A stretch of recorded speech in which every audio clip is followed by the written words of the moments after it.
Okay, today the UT editorial board is joined by Greg Hodosevich, who's running for county treasurer. Greg, thanks so much for taking the time today. My pleasure. Thank you. First, and I appreciate you sending in the written Q&A, which has answered a lot of our questions. So some of this may be follow-ups. And as one, I know that you've been critical of the technological advances that have been forthcoming in that office. What do you see as specifically problems in that area, and how would you do a better job?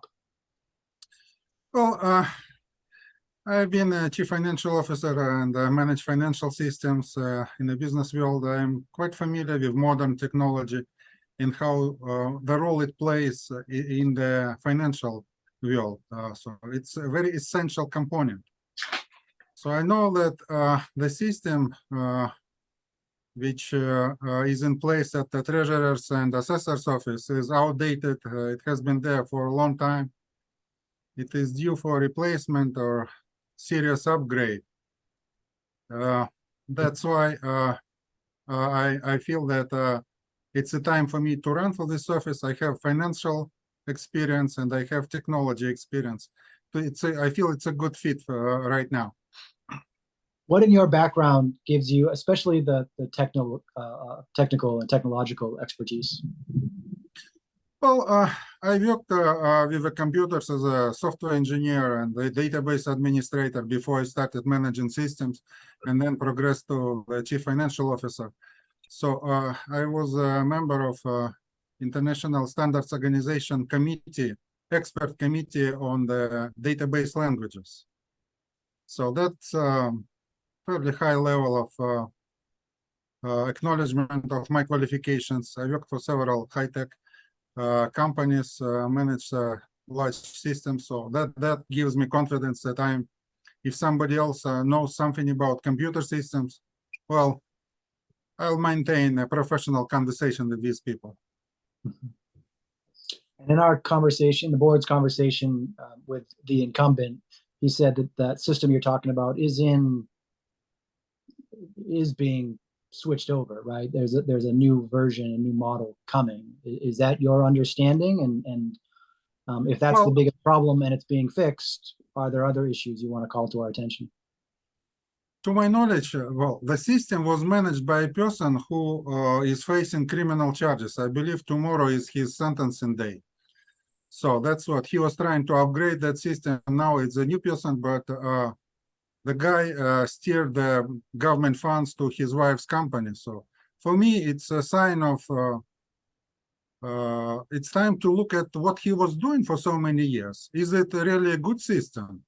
What he was doing? Is the money collected properly from the taxpayers? Is it properly distributed between all those various stakeholders across the county? That's a big thing. I know that Union-Tribune reported on that former employee in the assessor's office was admitted wrongdoing, but the man in charge was in charge of a multi-billion-dollar system. It is not a small thing. That's how I look at it. And the whole system needs to be scrutinized. It needs to be audited, reviewed, how it is working, and more importantly, what a new system will look like. I've talked to voters, taxpayers, and people are telling me how difficult it is to get information out of the office of treasurer and assessor. So it takes a long time through the emails or phone calls.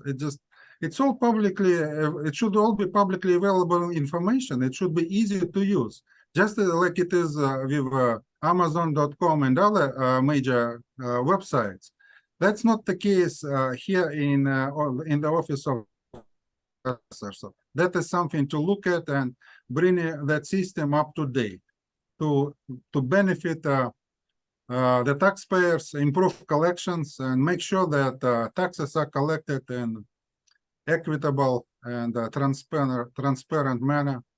So especially large corporations, big property owners, their taxes, they pay fair share of taxes. Thanks for that answer. And I'm glad that you specified that employee works in the assessor's office, so it's not in the treasurer's office. technically he was in the assessor's office, but without clear written approval from the treasurer, he couldn't do anything at all. It is a jointly owned system, and it makes sense to have one person responsible for it. It happened to be placed under the assessor's purview, and but unless the treasurer gave a written approval, blessing, nothing would happen. So, moreover, the current treasurer, the incumbent, failed to audit and supervise what is happening. So, this is especially troubling for a finance professional. Anybody who worked in the finance or accounting area knows there are several rules, certain rules, how to prevent that kind of fraud from happening. So I just want to be clear. So even though that employee worked in the assessor's office, you're saying that Dan McAllister had a duty to oversee that better than he did? Absolutely, absolutely. It is under his purview. Without his blessing and approval, that wouldn't happen. One last question from me, and then I'm going to pass the mic to my colleagues here. When you talk about trying to get improved collections, the county has historically gotten a collection rate of above 99%, according to Dan McAllister. It dipped a little bit during the pandemic, but has since recovered that and is 99%. What would you do differently? There's not a lot of improvement to be had there. I don't know what the numbers show, but 99% is only 1 percentage point away from 100. Well, but these numbers are self-reported. And they were reported by the system. That guy was actually managed and devised, supervised. So that's why I hope there is nothing more serious is there, but that is something to be scrutinized. That's why I'm it's a sort of a smoking gun to me. That's how I look at it. There are certain methods to audit computer systems, verify that the money is used properly. It is not diverted to some shady business run by mother-in-law, wife, or whoever. It's fairly standard. It is not a rocket science. It's in the textbook. It's in the policies. And that if Dan McAllister brought it up, put it in writing, nobody would object it. Nobody would ever objected it. So let's do it. It's a small amount of money to spend. Just let's do it according to the rules, to the book. That's how I look at it. So you have just a quick follow-up. So you have no reason to suspect that 99% figure is inflated. You're just saying that you want to see that it's accurate. Yeah, well, I don't have any information, documentation disproving that number. So it looks quite high to me. It just, that's all I'm saying. So just usually there are issues in any system. No, and when people are consistently reporting 99%, just elections in some countries, they also report 99% vote, sort of. It's a different thing, but you have to take it with a grain of salt. That's how I'm not.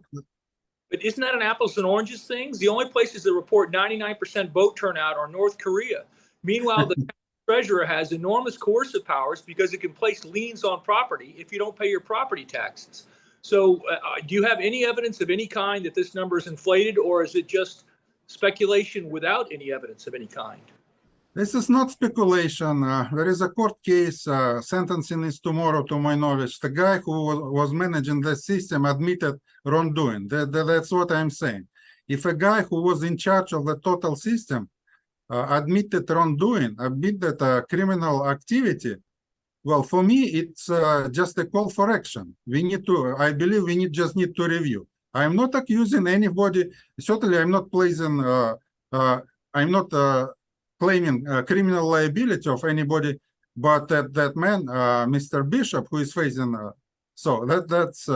but as an incoming treasurer tax collector, I feel it is my responsibility to assure that the system works according to the best practices and taxes are collected in a proper manner.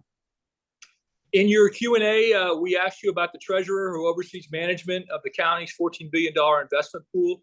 You expressed concerns that the county wasn't worried enough about inflation. And you also said that the investment goal should be to facilitate delivery of contractual obligations to the current and former county employees. What did you mean? Well, the investment pool generates returns, and some of it goes into the pension fund. So it is a joint, to my knowledge. None of it goes into the fund. It's equivalent to a money market account in which idle cash from local government agencies is held. It's completely separate from the county pension system. That's right. But every year, the county must make a contribution to the pension fund. So But that has nothing to do with the investment pool. The investment pool involves them holding money from hundreds of local government agencies and school districts. It has nothing to do with the pension fund. Well, regardless, that fund, the investment pool is to ensure smooth operations of county government and all the government offices across the county. That's my point. I understand your how to say reservation. So in order to get my hands, I haven't been there. I haven't been a part of that system.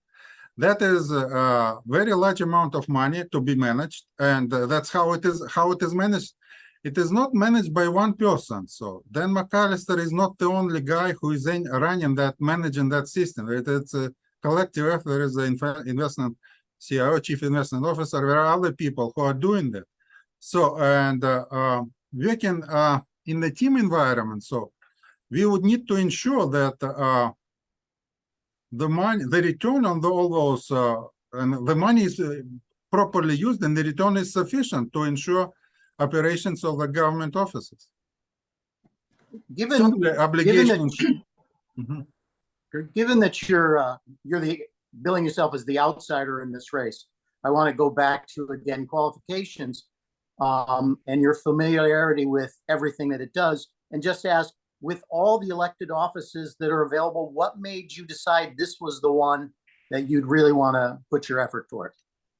Well, I've been in this country for 22 years.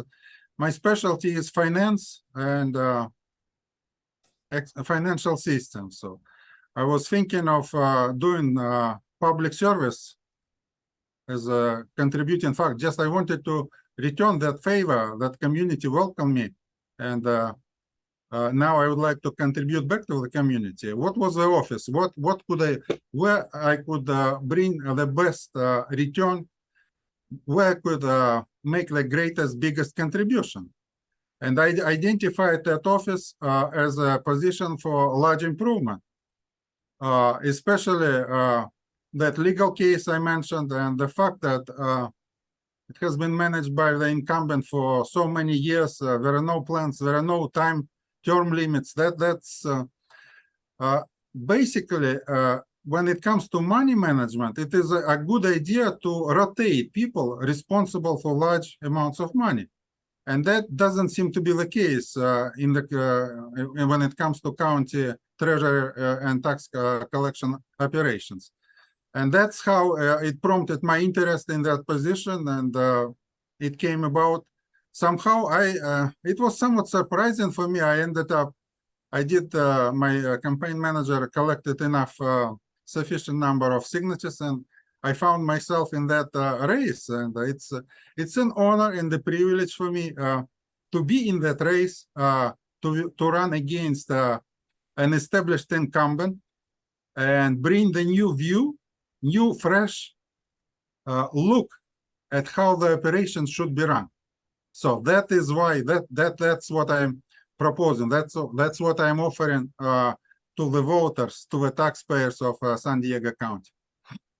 And more than being a chief financial officer for a company, the treasurer is a very administrative role. More than 100 employees in that office.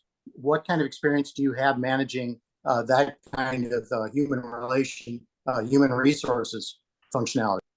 I've managed far bigger offices than 100, over 1,000 people. But in reality, it is always so. I would probably know all people to 120 people by name within a couple months. But in reality, There is a small short list, 10, 12 people, direct reports, whom I would be working on a day-to-day basis. So it's just very important to establish certain policies within the office, who is doing what, who is doing how, what tools they have to accomplish their jobs. I'm hearing that there is a large number of cash handlers still in the office, even though 70% of collections is done through the electronic means. So we need to evaluate who is doing what, what's the best skill set we need in the office, in the department. So there are rules for review it and improve. It hasn't been done for so long. Just time to review, take a fresh look at the operations. Mr. Hodosevich, can I ask you a little bit about social media? There may be some taxpayers and homeowners who prefer to be informed on social media. What do you see is missing from that office right now in terms of communication with clients and people in the city? And what would you do specifically, if you could talk specifically?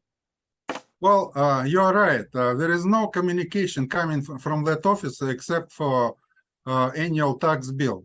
And that is very disappointing.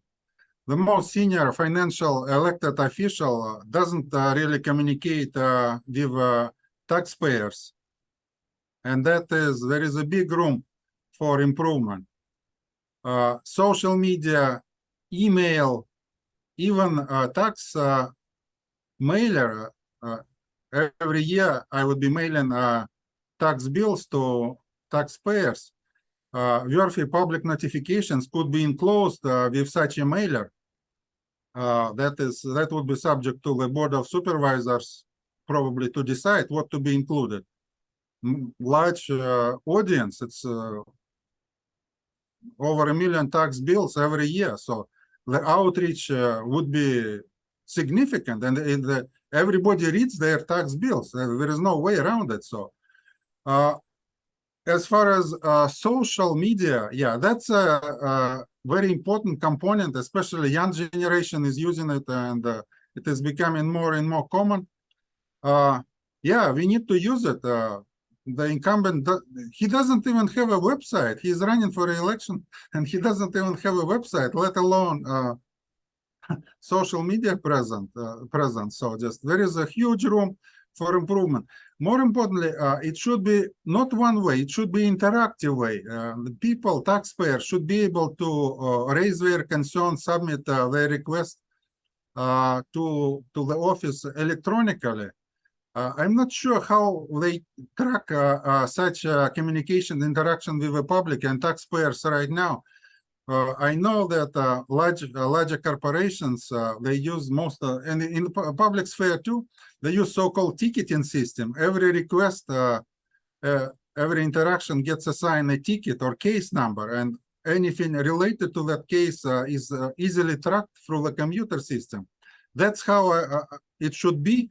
And I'm not sure, I haven't seen anything how it is done in the treasurer's office right now. So definitely, the incumbent is not the most computer savvy specialist, and there is a room, there is a need to improve in technological capabilities in this office. Thank you.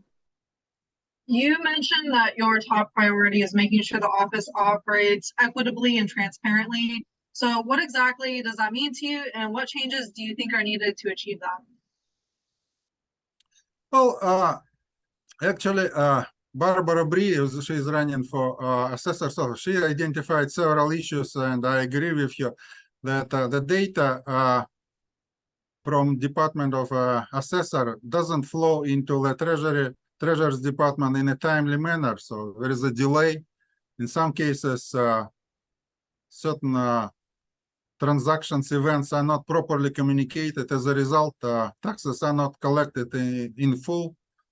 That's what I'm hearing. So that's the result. That's why I am somewhat somewhat skeptical about those numbers, 99%. So just there is something to evaluate and clearly investigate. Is it really the case? If it is, great. If not, well, we need to have that sort of annual checkup with a doctor, sort of, and have it verified. And once a clean bill of health is obtained, that's only then we can say everything is good.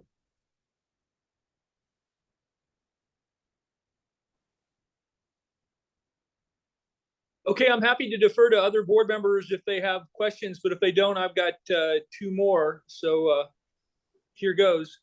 You criticized Dan McAllister for not doing enough to prevent Poway Unified from doing a bond that led to massive obligations for Poway Unified. It cost $106 million. That's all they got in proceeds, and the total costs are in the $900 million range. But the county does not have a say over school districts who are responsible for their fiscal management to the state government, not to the county. And McAllister was credited by the guy who got a reform measure passed and signed by Jerry Brown in 2013 with being a primary guy responsible for winning a ban on these kinds of bonds, capital appreciation bonds. So your criticism of him, number one, seems to think that the state has, that the county has oversight over a school district. And number two, doesn't appear to give him credit for what's a good moment in his career, not a bad moment. So is this an issue you're familiar with, or were these? Absolutely. Yes, okay. I live through it. I'm very well familiar with the issue. And I know that Dan McAllister claimed credit for reform which took place after. He didn't get credit for it. He was given credit by the author of the bill, State Senator Ben Hueso. Yeah, I'm aware of it. I'm not disputing that. What I wanted to bring it to your attention, the bond is a public matter. So it was a vote. So everybody was aware, and it was $100 million deal, which should have drawn attention from the treasurer. He didn't do it. He didn't evaluate the benefits, pros and cons of that matter, of that bond offering. He was critical at the time. In real time, he told the Voice of San Diego, which broke the story, that this is terrible. I am not aware of it. That, as a matter of fact, he was not persuasive enough. His voice was not heard. He was not he was not respected enough by the taxpayers, by the people in charge. His voice was not heard. It fell on the deaf ears. Let me put it this way. And that is why when he says, yeah, he did do the reform, he got credit for the reform afterwards, and the new law prohibits capital appreciation bonds. I'm aware, I'm totally aware, that's good. But the matter of fact is that when it was all happening, he didn't do anything to prevent that. And just like Laura mentioned about, I think Laura or Bella mentioned about social media, there was no campaign, there was no public notice about, hey, people, wake up. That's it is going to be trouble. Moreover, this bond it's still beneficial to Wall Street brokers and big businesses. So, and that's sort of a background of Dan McAllister. He is not a bystander to this. He, treasurer, tax collector, is supposed to collect that money and pay back. So that $1 billion is he will be delivering that, well, or his successor will be delivering to the people who offered that bond in the first place. That's why I'm saying it. How to say, claiming total innocence. I am a little skeptical. That's not the case. So how could it happen? My position is that treasurer as a treasurer, not only the tax collector, but the county treasurer is obligated to voice his concerns. Hey, people, I am the most senior financial professional, elected official in this county. In my view, this deal doesn't smell good. It is fishy. It is not good. And that he didn't do it. Well, he didn't do enough to persuade power unified board to go a different route. That's reality. It is a fact. On Can Ash, I- I'm Go ahead, sorry. Chris. Go ahead. On Ash Street, you also were critical of him for not speaking out against the decision that was entirely made by the city of San Diego, a unanimous city council, and approved by the mayor. And obviously, it's a gigantic debacle and will hang over the city of San Diego forever. But why is that the county treasurer's responsibility? The history in California is of fraught relations between the largest city in a county and the county seat because they have different priorities. So why isn't McAllister's responsibility at all for what the city of San Diego does, given this history of fraught relations between cities and counties on issues like this? Well, again, it is a matter of perception, and I heard from some other people, especially those who spend some time in the government, it's not under the treasurer's purview. Well, technically, yes, it is not in his job description as of today, yes. But as the most senior financial professional elected to the public office in the county, I feel I would like to hear from the guy. He is my special, he's a go-to advisor. So I'm not asking for his, I'm not expecting him to go and fight or vote against or for any of those measures. But if it is $100 million deal, it would be appropriate for him to state his opinion on that using social media, his annual mailers, email is fairly cheap, and he has a list of all taxpayers and emails. He can say that. That's my opinion. I can give you another example. Mayor Elliott, she's a city attorney in San Diego, and she signed off on Ash Street, 101 Ash, early in her tenure, and now she did release an opinion opposing that, and now nobody was listening to her because she kind of, how to say it, she somewhat discredited herself by signing off on that deal early on into her tenure. So if a treasurer, attorney, whoever, that person needs to deserve the respect. So whatever she or she is saying, people would listen. That's all I'm saying. So if a point is valid, it's not necessarily as a tax collector, as a most senior public official is stating their professional opinion. Public will listen and will appreciate. It will be their decision in the end, no questions about that. But the opinion, the professional opinion of the most senior financial publicly elected official would be valuable. That's all I'm saying. Can I ask you, it appears that many of the programs that were put into place to help people during the pandemic are kind of tailing off a little bit, coming to an end, with special assistance in different areas. This office is no different. There was something in place, but there really hasn't been too much in place for people who are just facing hardships and could not pay their taxes for whatever reason, medical reasons or otherwise. What would you do differently, if anything at all? Well, there were some provisions. It was possible to defer some tax payments, if I remember correctly, then McAllister, but put something out. But it was not widely communicated. The reach out was poor, I would say. That's where social media and direct mailing, emailing, that would be very much appropriate. That's what this office has been lacking and has been underutilizing. So these new technologies are available, and it is just a matter of time to bring them to better use and more widespread use. And you certainly know that a lot of money, millions of dollars actually, have not been used. They have been allocated for many of these programs, but they haven't been used. They're still sitting somewhere. That's what I'm hearing. And that has been publicly reported because two things. It is not easy to get those funds. There is a significant paperwork requirement, and people who can get it, they don't know about that. So they were not advised, they were not informed. Two things together, and that's how we get to that situation you just described. But are you specifically speaking about COVID-related programs?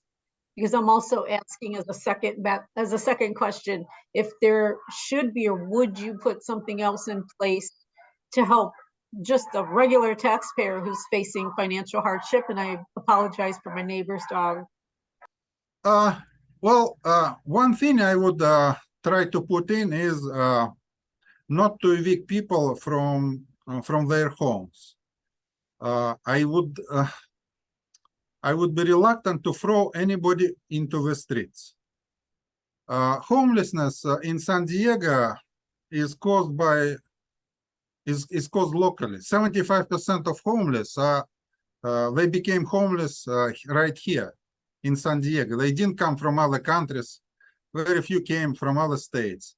75% became homeless right here.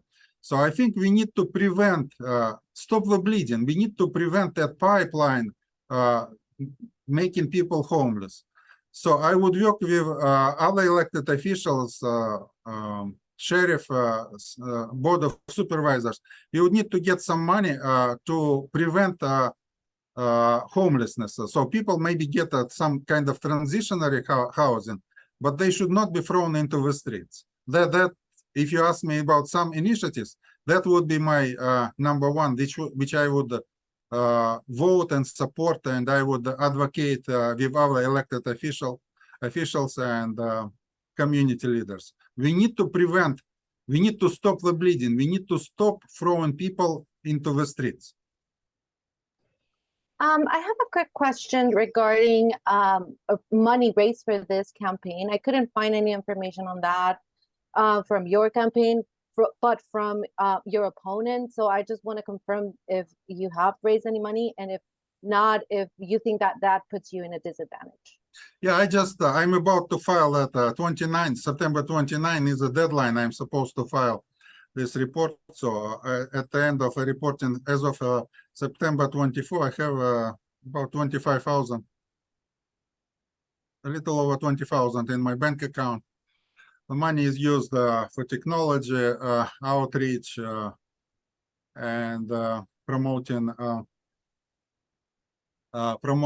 my candidacy. So just we'll be using emailing campaign and other methods of outreach to deliver the message to the voters so they can make an informed decision once they start voting starting next month. Thank you. A quick follow-up on social media. You mentioned that a lot to try to draw a distinction between you and your opponent. Which social media platforms do you use, and how active are you on those? I use LinkedIn and Facebook. These are my two primary. There are quite a few others, Twitter, a few others. So my favorite is LinkedIn and Facebook. Okay, I appreciate that.